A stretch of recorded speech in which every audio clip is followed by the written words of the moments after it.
C'est bon. Donc, bonjour à toutes et à tous. Donc, on va vous faire on vous fait une première vidéo aujourd'hui pour vous expliquer ce que sera le nouveau CSE et les différences qu'il va y avoir avec la situation préexistante.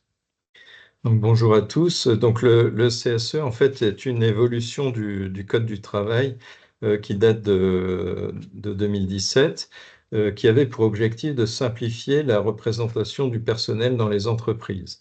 Donc, dans les grandes entreprises, il y avait trois instances différentes, les délégués du personnel, le comité d'entreprise, le CE, et le CHSCT, le comité d'hygiène, sécurité et conditions de travail. Donc, les employeurs, considérant qu'il y avait beaucoup trop d'élus salariés, ont demandé une modification pour tout regrouper dans une même instance, ce qui fait qu'au final, il y a moins de représentants et moins d'heures d'ailleurs disponibles pour faire le boulot, mais une seule instance qui s'appelle le comité social et économique. Jusqu'à présent, on avait un CSE en même temps que la commission paritaire, mais qui était un CSE de type moins de 50 salariés, donc qui n'avait que les prérogatives des anciens délégués du personnel, c'est-à-dire le droit d'être informé de ce qui se passe, mais sans plus. Aujourd'hui, donc le Code du travail dit que le CSE s'applique aussi aux établissements publics et le statut a intégré cette évolution. Donc, pour les prochaines élections, nous aurons un CSE plus de 50 salariés qui regroupe bien toutes les prérogatives des trois anciennes instances prévues au Code du travail.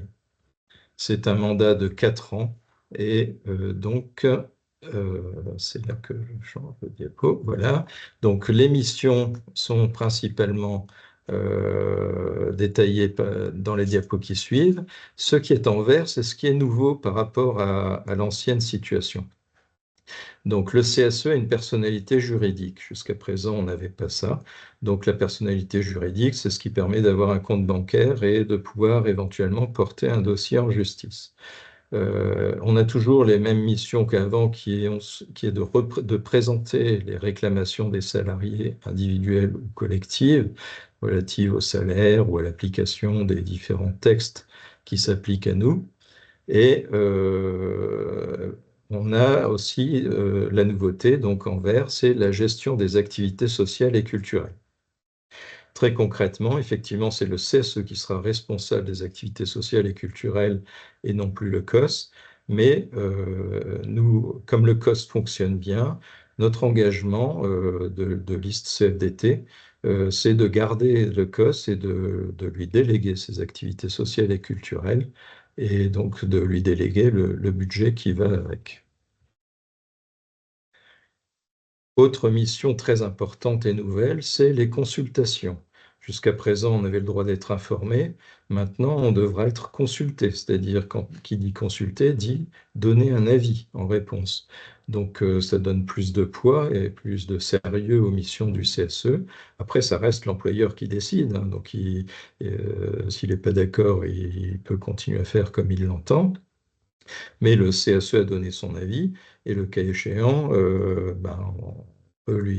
on pourra revenir dessus et lui demander des comptes si les choses n'évoluent pas correctement par la suite.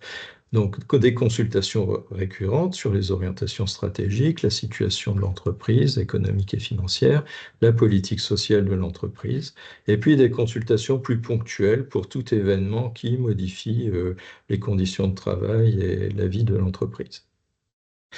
Il y a toujours un droit d'alerte qui existait déjà pour les principaux sujets, atteinte aux droits des personnes, danger grave et imminent, santé publique et environnement.